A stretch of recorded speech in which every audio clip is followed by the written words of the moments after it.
C. Joseph Vijay எனும் நான்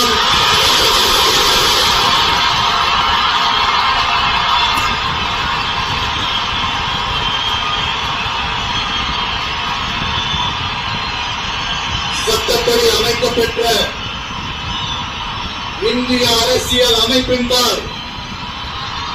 உண்மையான நம்பிக்கையும் மாறா பற்றும் கொண்டிருப்பேன் என்றும்